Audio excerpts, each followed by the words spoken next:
This is amazing. Welcome back to the Sports Ranter. All right, week 2 is upon us and over, and now we have to figure out the nitty gritty, right, Nick? Right, Jake? Thank you for joining us. Here we are. Thank you to our viewers around the world, and this is the exciting time where we gotta get to dig in.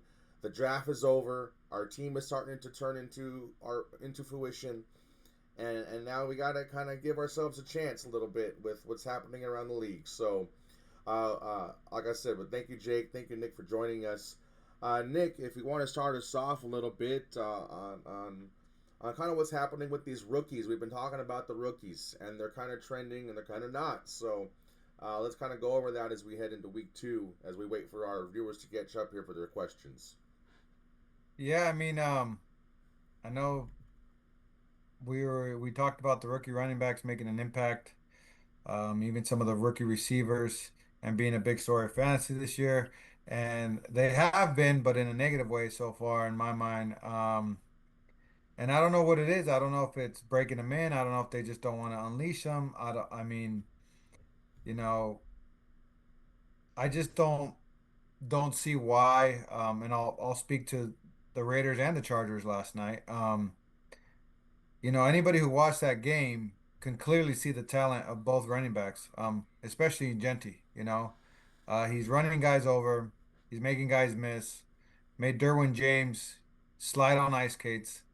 Um, he had 11 carries for 45 yards, an average of just over 4 yards a carry. Um, it's to me, just like we've talked about with Saquon, with other running backs, we all know it's about rhythm. We all know it's about giving him the touches. It's not about giving him 8 touches a game or even less. And all right, he didn't get a home run, so we got stopped giving him the ball. And same thing with Omarion Hampton. I mean, the Chargers both games have come out and we're gonna pass. And granted, Herbert's done good. They're 2-0, so it's hard to criticize. But what I do know, if either one of these teams, have playoff aspirations and want to do anything in the playoffs, you got to learn to run the ball. We've already learned that. If you can't run the ball in the playoffs, then you know I don't think you got much of a chance. So I don't know if it's saving them. I don't know if it's they're still learning the playbook, pass blocking, protections. There's a lot of nuances that we don't see as fans in practice and all that stuff. But the talent, I think, was visible. I don't know what's going on with Caleb Johnson and the Steelers. They don't, Mm. he's just non-existent. Um, it doesn't look like he's going to even be part of the game plan now. I'm more optimistic, obviously, with Genti and Omar and Hampton, and McCormick or whatever in Washington, especially with Eckler going down. So with injuries, it's like, okay, great, he's going to get it all in Washington. So he's the only one that looks promising right now. RJ Harvey, it's a little, the Denver Broncos haven't looked great. Again, you kind of see the talent, but I mean, J.K. Dobbins is looking good still over there too. So how much are they really going to give R.J. Harvey? And I know a lot of these running backs got drafted high. So, like I've said before, it's an extension of preseason in my mind. I know we're in the week 2 now.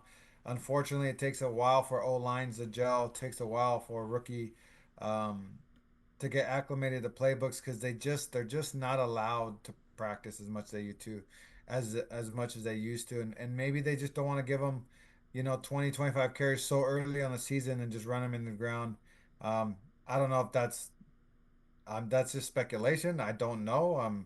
Even last night's game, I'm yelling at my TV like, dude, just run the ball. I know they get stuffed here and there, but just because you get stuffed once doesn't mean you stop running the ball. Like, O linemen got to learn how to block better. O linemen got like to run block better. Like, give him the ball. I mean, he got like I remember he had a 10-yard run, and then they didn't give him the ball again for they went 4 straight passes. Like, dude, he just had a 10-yard run. Like, why are we just pass happy, especially when Gino could not see the field to save his life last night.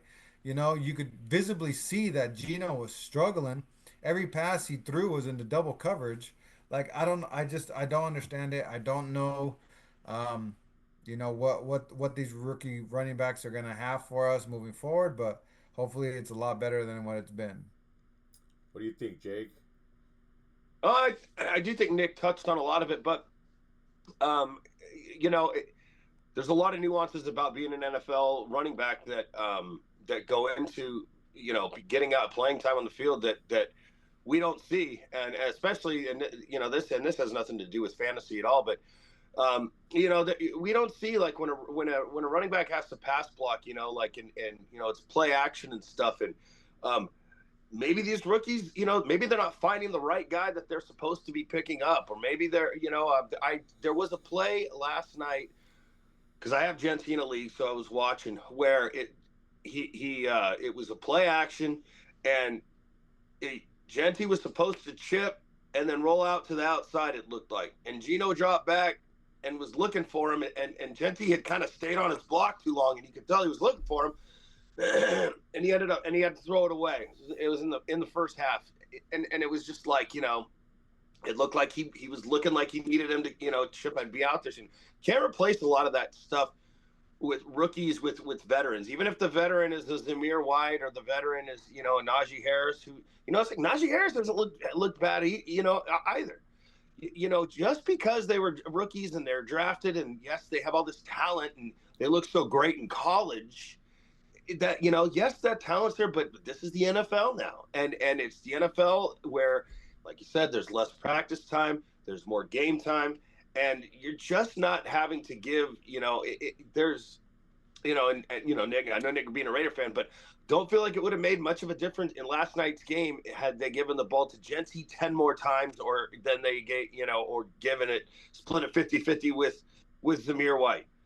Another reason teams may not be, workhorse in these rookie running backs is because they got to throw the ball. Like it's not in the game script. We don't know what Pete Carroll or John Harbaugh wants those game scripts to look like, whether they're behind or ahead. Carroll maybe, it's like, wow, we're falling behind, we can't stop. There's Chargers are scoring. We need to pass the ball. I don't care if we can run the ball. We got to be able to stop and score quick. Who knows? But and I said this in some of our off season preseason shows, that it's just rookie running backs are always a gamble to trust. They really are. And I got laughed at, but it was like Najee Harris looked like a lot better value sitting down there in the 10th round than Omari and Hampton in the 4th round. There was, I'll say, oh, Najee did nothing in Pittsburgh. No, he's a talented running back. The other thing with rookie running backs, they're usually drafted early, and they're usually drafted to teams that aren't that good. It's the way it is sometimes. It's rare that you get a rookie running back that gets the luxury of being behind a good line on a good offense, where the workload is required of that rookie. So it's really got to be a perfect storm, i.e., like Zeke in Dallas, his rookie year.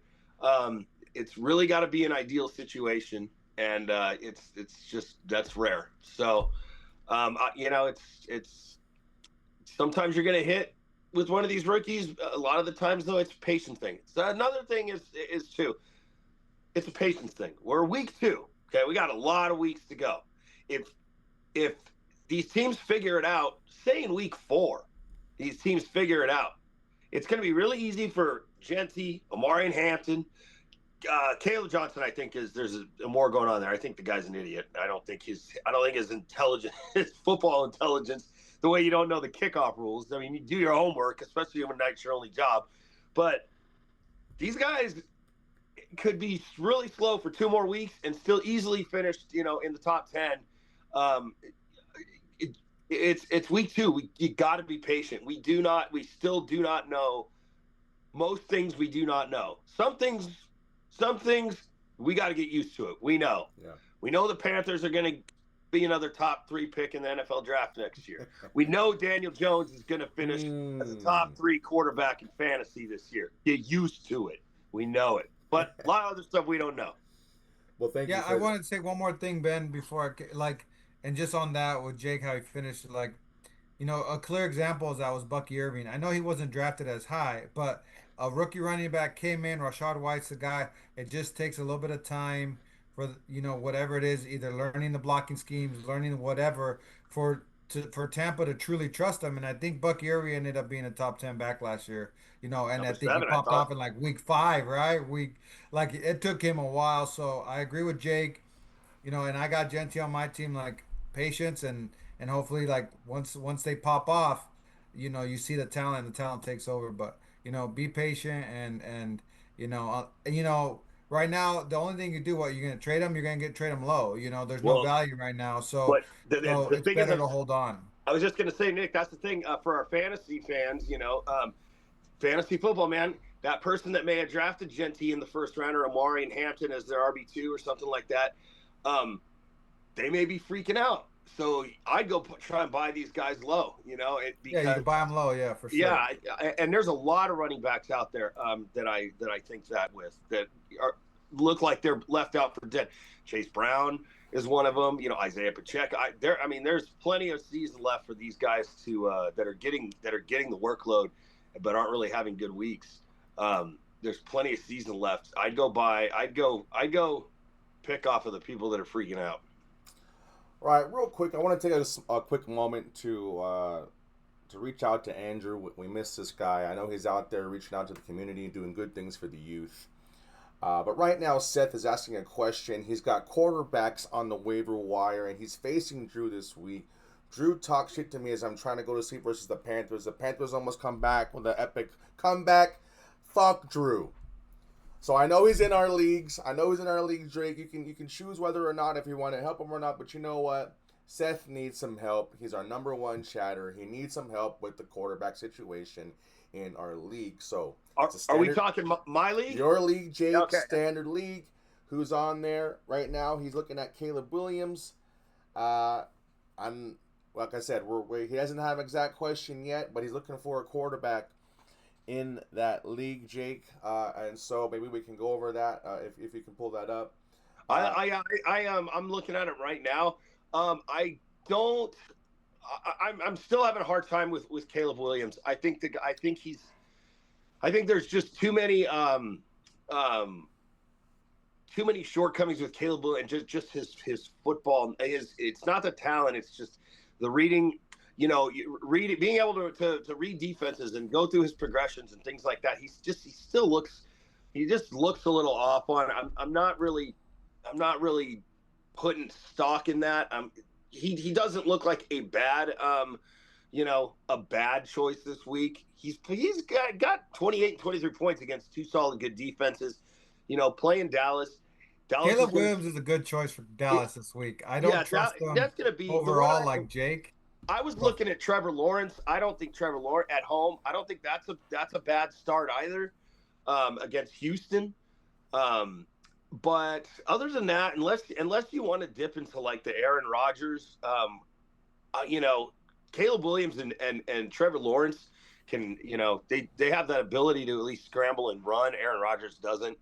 I'd go Lawrence and then Williams first on that. But I, that's I really like Williams only because Dallas has not been able to stop a nosebleed, dude. They've let everybody score. They just let Russ throw for 450, yeah. and it's just their defense is just not good, Is that the not Ben good. I Johnson mean, I return like game? the Jack Taylor, I like Lawrence too, but I think so. My thing, I don't know. I think Caleb has a higher upside for this week alone. Like I said, we're just speaking this week. I don't know if you need a quarterback long term, but for this week alone, just because they're facing Dallas, um, I like him a lot. But Lawrence is not a bad pick. I mean, trust your gut. Sometimes, we don't know. But yeah, I just think with the 0-2 start, with how they looked, how they just got embarrassed, like, Ben Johnson, Caleb Wood, they're gonna want to bounce back. They're playing Dallas. It's always a big deal when you play Dallas. Dallas can't stop anybody to save their life right now. I like Caleb for this week. Excellent. And I would stay away from Wentz. I know he mentioned Wentz in the chat. I don't Yeah. know. I don't. Like he hasn't started in forever. Can he have a decent game with Jefferson and all that? Sure, but like you're gonna gamble on a guy who hasn't started a game in a few years. Like I don't know. It's risky. You know, yeah. JJ McCarthy hasn't looked that great in that offense. I know there's a transitional period there. I love the coach, trust the coach with everything, but yeah, I wouldn't just start a backup. I rather go with the solid starter somewhere. Yeah, and so and that's why we're here. That's why we're here. It says so if you got any more questions, let us know. We'll try to figure that out. But the quarterback situation, I would say to go get Daniel Jones, but I already swooped him up. I listened to Drew last year and his anticipation for Danny Jones. Like I said, I was trying to say, if he doesn't do anything, it's just another Danny Dimes season. But if he does, I get to swoop him up and I get to tell Drew to suck it, you know. But anyways, we'll see what happens with that. I'm going to go ahead and roll with him in our league, Nick. I've had also Daniel Jones. You know, I thought C.J. Stroud would come out a little hotter too, you know, but he didn't. You know, with Nico Collins and that good offense, he's not. So I ended up snaking him Daniel Jones last week, so I'm going to roll with him and see if this train continues. Want to ask you guys a Playing question. Denver, tough matchup. It's true, but he seems to be in there. You know, it's those kind of games that he's in. You know, and whether it's good or bad, he's still Nope, in there. You know, they're playing making those good. fantasies. So, question I want to ask you: Tucker Kraft tight end. Is he real or is he not? Uh, I think he's got to be real. for for fantasy in the position, I mean, what better options you got? Of course he is.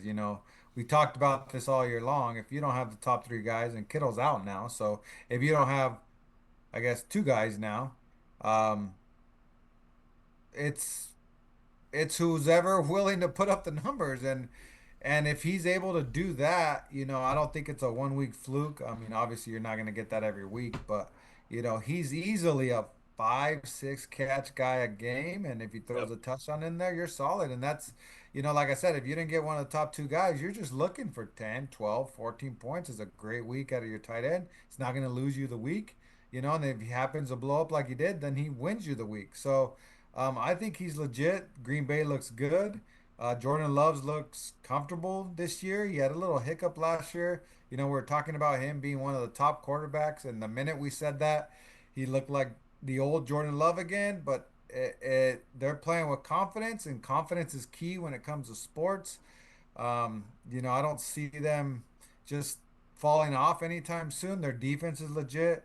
So, yeah, I like Tyler Kraft as a legit starter, unless you have, Bowers or, you know, well, Kittle's hurt now. Who was the other guy? Who's the third guy? McBride. Big Oh, Brian. McBride. Yeah, unless you have McBride is Bowers and out there. McBride. I mean, I think you're starting Tyler Kraft almost over everybody. Yeah, Kels. there's no passing. The you don't got a true number one receiver over there. It's a very very That's a good point. yeah, it's a very very hot or cold, hit or miss.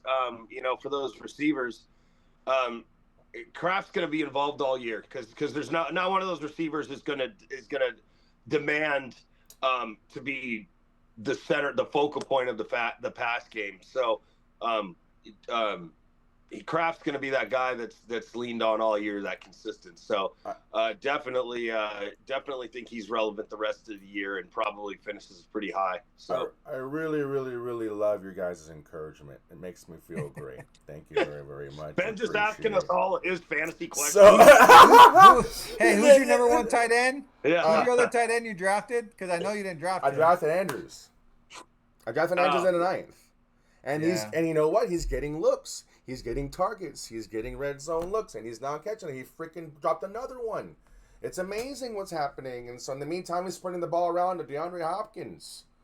So let's go on. That's perfect. Next segment. If you're in our PPR league, Jake, and you're struggling with your wide receivers, we all know running backs are dire land. It's already that way week 2. We're not really seeing anybody pop off. Nothing that's really sexy to look at, that's there. But obviously the receivers pop off. If there's somebody there that we saw week 2 that's not just in the game situation kind of went off, I kind of feel that way about Wendell Robinson. It was a crazy game, so he kind of got a bunch of looks. But is there somebody else out there that it's like, no, he's getting the targets? So we're talking on the waiver wire, correct? Correct, sir. Okay.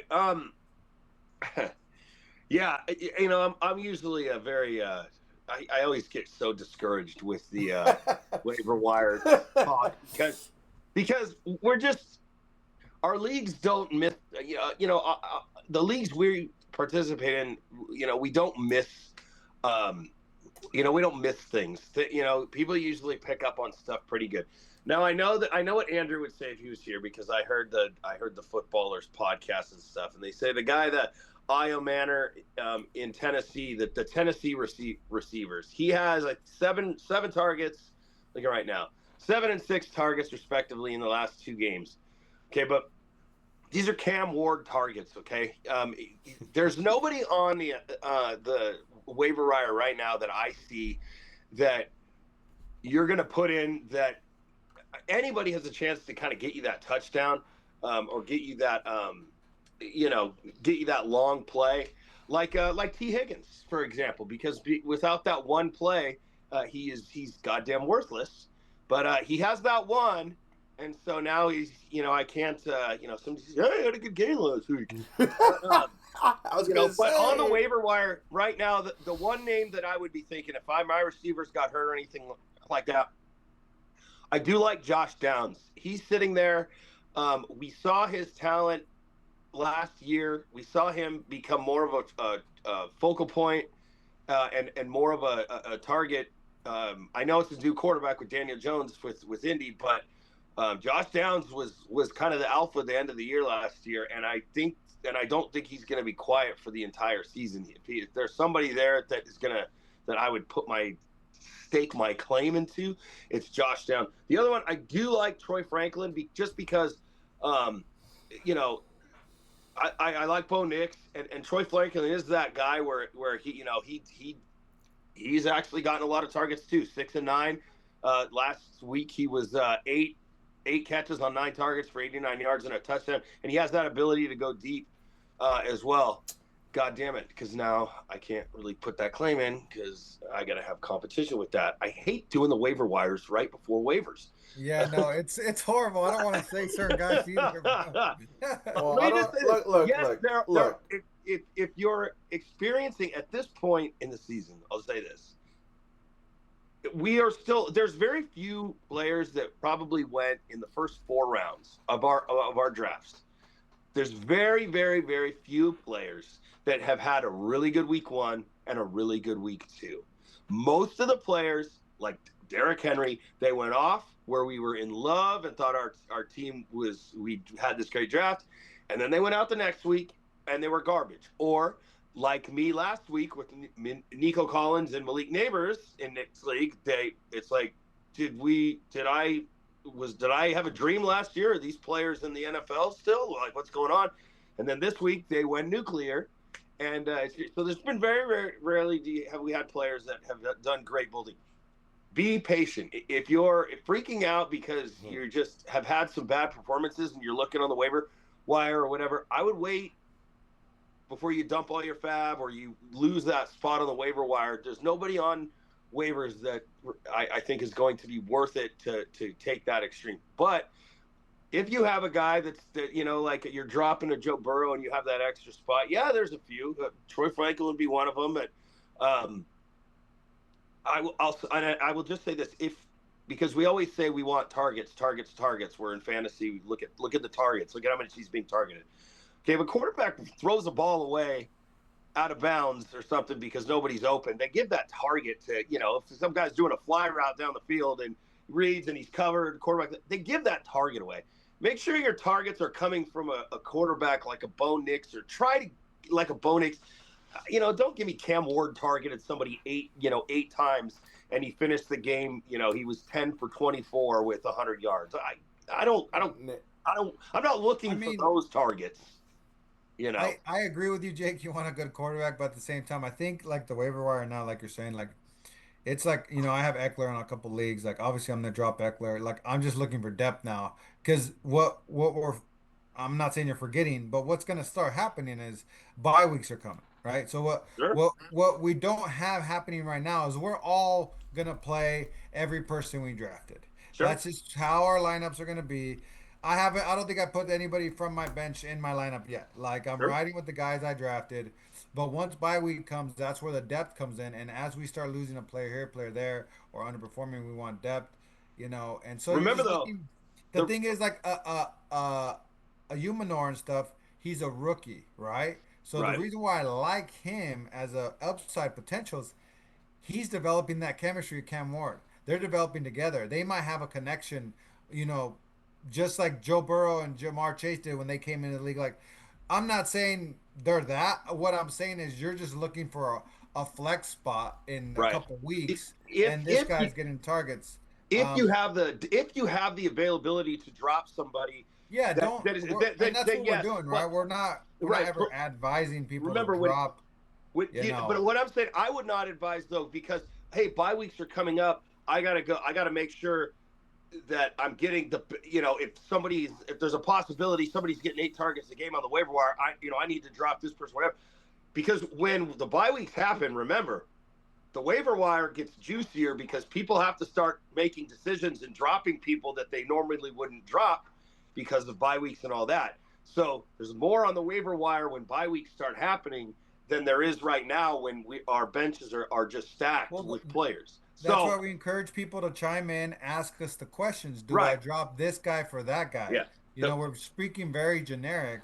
My point course, is there are droppable people. There's plenty of droppable people, yeah, whether yeah, it's I with said that. injury or whatever, that you can drop. I drafted Jadon Blue, rookie running back for Dallas Cowboys. If you got that guy on your squad, I hope you already dropped him because I Don't did. Like, and don't forget, Jordan Love is worth staffing to take a 0 in week 5. my thing Yeah, is, if you got two defenses, I'm not a big fan of yeah. two defenses, even though I got two on my team right now. Like, I'm looking to drop one of those defenses to maybe draft a depth for something else or whatever it is. I do want to mention one person because he is an ex-Raider and he's going to be a fan of the show. Speaking of targets, he's gotten 6 and 9 targets and he got 2 touchdowns last week. Mr. Hunter Renfro is trying to resurge his name back into the league as a weapon. I don't know if he's found something with Mr. Bryce Young over there. I would keep an eye on it. Again, these are desperate ads, like we've already stated. I'm not saying Hunter is gonna go win you your league, but with 6 targets, 9 targets, 15 targets in 2 weeks, he's in the game plan. He's part of it. He's out on the field. And with those young quarterbacks, they love to check it down. And in a PPR, 7 catches is great. He had seven, not a lot of yards, 7 for 48 yards, I think. But if he happens to catch one of those in the end zone, you're great. You're like, again, he's a number 4 receiver, a flex spot that you're just looking to get 15 points.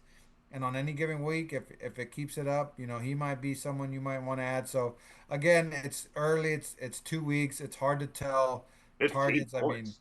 you It's know, pretty Look, good. look. huh? I just wanted to. 15 points. I'd be Well, stoked. if they fall into the end zone. Otherwise, you're going to get your 9 or 10 or 7, 6 targets for 35 yards. You're going to get 9 points. But if they fall into the end zone, you get your 15, and now you're sitting pretty. Look, Jake hit it out at the park. Our league doesn't miss it. And I know it sucks. We're talking about waiver wire in leagues that we're in. That's why we're so competitive. We're committed to our viewers. We're gonna let them know what they needed and what's out there. I just find that funny. We're gonna get I'm to it, committed to guys. the viewers, not you guys, That's though. that's right. But the truth is, I love it. I don't know if you saw Jake, but when you mentioned Troy Franklin, I'm already like motherfucker. Yeah. And then obviously here goes Nick talking about Hunter Renfro. They're already committed on other Yeah. leagues. I'm already going for them because the same thing. It's the targets. There's other guys out there. And you know what? They're looking Hey, and I'll good. say this, Nick. I will say this because I would maybe think about or bring up to your league, because I've already done it in mine. It would still give us a chance to talk about it, but still give us a chance to be competitive if we went to a fab system. If we went to a fab way, because in my league, I can bring Ooh. these up and I can still say now it's just how bad do you want it, baby? How Right. bad do you think I want it? Ooh, Yeah, that's I good. really think I was really Wow. hesitant about the fab system thing for a while, and I'm Can you do really it on glad I ESPN? implemented it in my league. Yeah, yeah. You can do it on You can do it ESPN. on ESPN? Yes, it's a Yeah, hundred oh yeah, dollars. It's $100 system. per the year, right? I don't know if you can change it after that, right? I mean, you can change it every offseason, but yeah, it's 100. Obviously, it's not real money to those people watching that think no. It's your make believe bank account that your budget that you have to spend on free agent pickups. And if you want to bet on a guy that's on waiver, you can put a $0 bet in if you adjust the setting to. Right. To where you don't, if you want to pick up some random kicker or something, but you know that nobody's going to bet on him, and you don't want to waste $1. You can put $0 bets, and then you still can add and drop people like normal. It's Yeah, a great thing. I've always wanted to kind of implement that. The other thing that we can do that we never have, we can vote on it, is having a waiver limit, right? You can only make a certain amount of say they don't like the fab, we don't vote the fab. You only have a certain amount of waiver acquisitions you can do throughout the year. We know all about that, Nick. I had a very interesting inaugural fantasy football season situation with that. And if we have an extra 30 seconds, I'll tell it. But essentially, I was so enamored by the whole fantasy football thing the first year I did it. What I didn't realize is Matt Johnson had a 25 acquisition limit number. And I was sitting there looking at players going, ooh, this guy looks really good. I want to add him. And then I'd still look. And then 20 minutes later, I'd be like, ooh, this guy looks better. I want to add him. Drop, add, drop. I was done with all my acquisitions by week 4. So the only thing I could do, and then on week 5, I had a situation where my quarterback got hurt and I could not add another quarterback. So I told Sammy Miko, I said, hey, I will trade you. I think it was, who was it? Nick Foles. It was some backup. Backup for a wide receiver like Jeremy Curley, who had just had a good week for the Jets, but he was a nobody or whatever. It was just some nothing trade. And so we make the trade. Nobody vetoes it. Nobody thinks anything of it. Well, Vic gets hurt and goes down, and the quarterback, I think was Foles, goes out and throws for 7 touchdowns. That was against the Raiders. Yeah, Jimmy Lou loses that week because of that trade, and said, if I miss the playoffs because of that week, because that's shady, that's colluding or whatever. And he's a casino manager too, right? That seems 100% legit. Yeah, it was just if I need I didn't get it either, but he was pissed because I went around the acquisition limit thing, and because he's like, nobody trades that wide receiver for a quarterback, even if they're a backup. And it's just like, But anyway, that was my trade acquisition limit story. Yeah, we should think about it because, like I said, we can get into it with the sake of time. I don't know if there's anything else you guys want to cover, injury-wise. Obviously, Joe Burrow is a tough one. I don't know what's clear about Daniels. Eckler. I don't know what's clear about Daniels. Is he still playing? Jalen Daniels. He has a knee. He's questionable. Still questionable. Still up in the air. I'll just say this. They're playing the Raiders, so I hope it's serious. But I'll just say this, guys. Seriously, like to people watching, just calm down. It's the end of week 2. Like Nick, you were saying, like you want to look at targets and get your, the receivers, rookies are building rapport, when they get hot. Well, that's why I'm still holding on to like Caleb Johnson. I'm not dropping him yet because there's no point to. Right now, it's like just breathe and hold on, like give it 1 or 2 more weeks. But I agree. Don't drop. I think I still have Caleb Johnson in one of my leagues. Don't drop a guy just to drop a guy. You know what I mean? Like, just make sure it's a need. Like I said, I think in most cases, like you said, it's a Joe Burrow. I got Eckler on 2 leagues. So if I'm obviously dropping Eckler. He's out for the season. Okay, well now who am I replacing him with? So now that's where that comes into play. Okay, I got this rookie building this rapport who has a higher upside because you're not picking up starters. You're just not. So it's like, who has a potential to boom? Well, rookies, we don't know. We don't know his name. We don't know his rapport. Yeah, he could be a big bust, but he could be a big boom. So I'm just going to pick up that guy randomly. He's going to be sitting on my bench. And if he goes off, great. If he doesn't, I don't lose anything anyways because I'm trying to just build that depth and so yeah, I'm just looking. Yeah, don't Jake's right. Don't drop guys just to drop guys. If you drafted them, hold on to them. Trust the process. We haven't hit bye weeks yet. Just follow. I would, unless you have an injury or something that like that, then I would look at these guys that we've been talking about. I got a few real questions if we could address. I was gonna actually Ben text you about it, but I took a long nap before the show. Good. But okay, what do you do? Your Cincinnati Bengals pieces, mainly, and I'm not to be funny with Higgins, but I'm talking Higgins, Chase Brown, and even Jamar Chase. Not that Chase Brown wasn't doing a lot with Burrow there. That offensive line is terrible. What do you do with those pieces now? Those three pieces, and the next question would be the pass catchers in Philly. Justin Hurts has been absolutely non-existent in the pass game. He hasn't thrown a touchdown in 2 games. Obviously, AJ Brown might as well start bringing books again to the sideline. Devonta Smith, but they're 2-0 because they're running the crap out of the ball. If you're one of those, if you got players on either of those situations, we're saying don't panic, but there is some real concern in each situation. What are your guys' just initial reactions to maybe what you do with the pass catchers over in Philly and all the pieces over in Cincinnati, given those situations of what those teams are? Real quick, I'll answer. I was surprised at the performance of Browning, the quarterback. He actually came in and got it together. Like I said, got a touchdown to Jamari Chase. And so I don't know if that's encouraging, but like you said, it's real suspect. What do you do? I was just underlined. Yes, it is only week 2. Yes, but it may be time to look at trades. Just kind of looking out there, like figuring out if you have something stacked on your bench or if whatever. Like I'm in Nick, I have Eckler. He's my number 2 running back. I drafted him as my number 2. Now I don't got him. So now and so I'm in a similar situation where it's like I got to do something. And so I don't know if it's as good, dude. Joe Burrow is Joe Burrow for a very good reason, and I don't He think didn't look that great though, and the time that he was in there, they looked like they couldn't block for the guy. But homie didn't look like he was ready to go either. Like he was like, Yeah. I'm chilling, but he also kind of got it together, got into a groove, and won the game still, right? I think Jacksonville is a tough team. So, like you said, maybe you have to wait it out a little bit.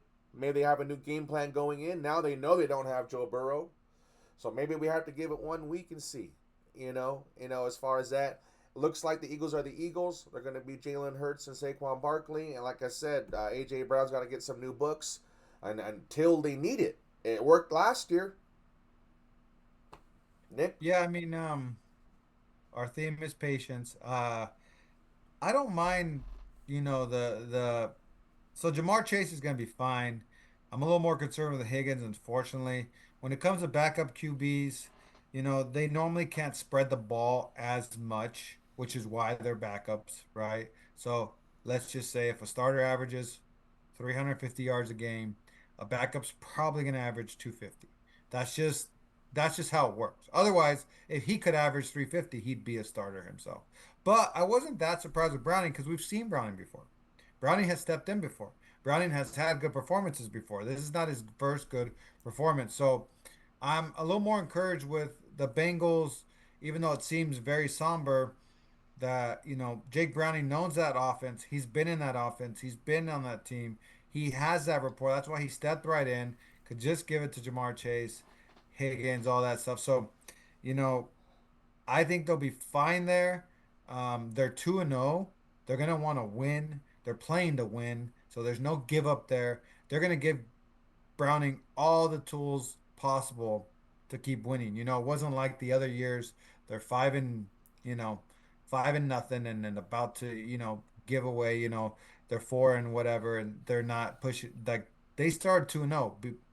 So they're gonna keep running with it. With the Eagles, you know, like I said, I have Devontae Smith in 3 leagues.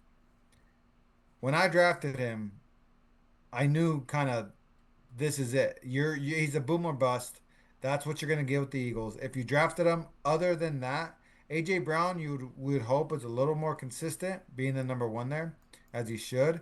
But speaking on Devontae Smith or anybody, like if you drafted him thinking, oh yeah, this guy's gonna, have 10 targets and all this, like then you don't watch football. He's never Nick, been that guy. do He's you never. somebody comes to you, they say, I'll trade you Brian Thomas Jr. for Devontae Smith. You take it. Oh, that's not even a question. Brian Thomas Jr. for AJ Brown. I Yeah. probably make that trade. Yeah. Make the trade if you're the AJ Brown or I want Brian Thomas. Brian Jr. Thomas Jr. Okay. It's Yeah. just more explosive there, and just yeah, they're just not as run heavy. I don't know. I just trust it a little bit more. The Eagles are a winning team, so it's a little different philosophy, like you guys were saying. They're just gonna do what it takes to win, whether it's run the ball 100 times or do the tush push 100 times. Like they're not worried about fantasy stats at all. Not that other teams are, but other teams like make the effort. Like, hey, we need to get the ball to so and so. Right. That's not the Eagles have such a complete team and such a complete roster that they don't have that mentality, and they won a Super Bowl because of it. Yeah. So, therefore, you just gotta, I just hope Devontae Smith starts having his big games, and that's why I drafted him. I I hope he wins me some weeks, I but need to I ask didn't draft him. I need to ask one more trade question just because we got a Raiders fan on here. We talk about being patient and stuff, but we also talked about right before the season started that once draft day is over, that price on that player is gone. It's what they Correct. do. Okay. Correct. Would you trade right now if you're the Ashton Genty owner? Somebody comes to you and say, I'll trade you. I'll give you Javonte Williams of the Cowboys for Ashton Genty. No. No. Really? No. Two great games. No. Yeah, he had two great games, and I just don't trust it. I don't trust it. Cowboys are suspect. Yeah, Always. the Cowboys are not good. They're gonna be playing from behind a lot more. Yeah, I don't trust it. I don't trust it. Yeah, Man. no. Okay. But just to respond for the Eagles, are to looking in the chat, they make a great point. The Eagles do have a new signal caller, right? They lost their, offensive coordinator, so there could be some adjustment. He's probably coming in like the chatter said, more conservative. Hey, I got Saquon. Why am I going to come in and pass? What for? Like, let me work that passing game in, and all that. So that's a good point from our chatter here that the Eagles are having new offense. Sometimes it takes a little bit time. Of course, it's Seth. Seth, he finally came back with the Eagles talk. it. Like he kind of like he heard the Eagles chatter, so he kind of came back to us a little bit. It's okay, But real quick, guys, we're gonna end this with our little 10 team. We won last week. The reason why we lost. Are we 1-1? We're 1-1. The only reason why we lost week 1 is because we played the high man. But right now we're 1-1, and so. I think we made the right move with Chuba Hubbard over. DJ Moore. Just by playing, over DJ Moore. But the question I have this week is, do we go with Garrett Wilson against Tampa, at Tampa, or do we squeeze in Deebo Samuel? Who's, man, we don't know what Jalen Daniels against Las Vegas Raiders, Nick. So this is a good question to ask. Just to mention, too, I did spot play the Rams versus, who they play last week? Tennessee. That got me double digit. I spot played Matt Prater. That got me double digit. So I almost. What did DJ Moore score? DJ had like 13 points. Okay. Yeah, Chuba only had like 17, so we weren't too far off there. I want to be transparent because I said I wanted DJ Moore in. So obviously I ended up being wrong, but I just want to know how wrong I was. You know what I mean? It doesn't matter if an inch or a mile. Winning's winning. That's right. So Garrett Wilson. So it's Garrett Wilson against who? Garrett Wilson versus Tampa, at Tampa. Okay, or Deebo Samuel. Deebo Samuel versus the Raiders. I like Deebo Samuel because one, Justin Fields is going to be. Justin Fields is in a concussion protocol now. I'm assuming he will pass. Fields will pass protocol. I think it's his first concussion or whatever. Buccaneers defense has been pretty legit though. They've been tough, and I do think Jaden Daniels is going to play, but I have Debo in a few leagues. They're very creative with the way they use Debo Samuel. Backfield, they use him on sweeps, running plays. He gets passing plays. Terry McLaurin really hasn't gelled yet this season. I think it's because he missed a lot of off season, and I think week 3 or 4 is going to be his week. But I'm probably going Debo on that one. Tampa defense ranked 5th. Las Vegas defense ranked 29th. The reason why I asked the question is because I was anticipating taking Garrett Wilson out this week. It's a 10-team league. It's not The fact that they use Debo in the run game as well, and that they just lost Eckler. If they get a lead against the Raiders, you're going to see a little bit. You'll see the a little bit heavier on the runs, and Debo could profit from that as well. Instead of just being, a receiver that's doing wind sprints, trying to run the clock out. So, I'm going Debo in that situation. I know that Garrett Wilson and Justin Fields do have a rapport and all that stuff, but the fantasy players that I have had in the first 2 weeks that have been going against the Buccaneers have been very frustrating. So, I agree. I would caveat it with, dude, it depends who starts. Like if either one of those quarterbacks ain't playing and the other starting quarterback is, I'm gonna lean towards who has a starting quarterback. So if they're both playing, like Jake's saying, I'll lean Debo only because he does both. But if not, Tampa's defense is good too, better than the Raiders defense as of right now. But I think those stats are obviously misleading. The Raiders defense is a lot better than that. Excellent. To give you guys a heads up before we go, this league is a league where they miss a lot of stuff. Like I said, I picked up a good spot play with kickers and defenses, so I'm just giving you guys a heads up. Here are the moves. Ertz is still on the waiver wire. Ertz. So we're going to try and get him. Troy Franklin's there. Okay, and also Hunter. I'm gonna get that Hunter Renfrow. They're already there. You guys already talked about it before, and it was Ertz is like the tight end too. So it's weird. Someone might get him now. I'm gonna drop Andrews for him, but like I said, people may not 100%. miss it. But that's what we're gonna do. So, that's how we will end the thing. That's how we'll end it, you guys. So I want to say thank you, Seth, for asking your questions, guys. We'll get more people in. Usually around week 5, there's more itchy questions for people. Like you said, we're all going with the starters. But I just want to say thank you, Nick. Thank you, Jake, for being here again today. And thank you to our viewers for chiming in after we load it later. So like I said, we will be here. We will try to do this Sunday. I couldn't do it because the Panthers played late. I had to go to bed. But that's the only reason why I couldn't do the show on Sunday is because the Panthers played late. So they're going to play again at 10 o'clock next week. I'll be ready to go next Sunday for the live reaction rants. And then obviously next week. Until next time, thank you, Nick. Thank you, Jake. See Later, you guys guys. next time. Later. Peace be the journey. Great show, guys. Great show. Hell yeah, man. Hell yeah. All right, have a good night of work there, man. Thank you, sir. Appreciate you, buddy. Later, dude. Never stop, forget it.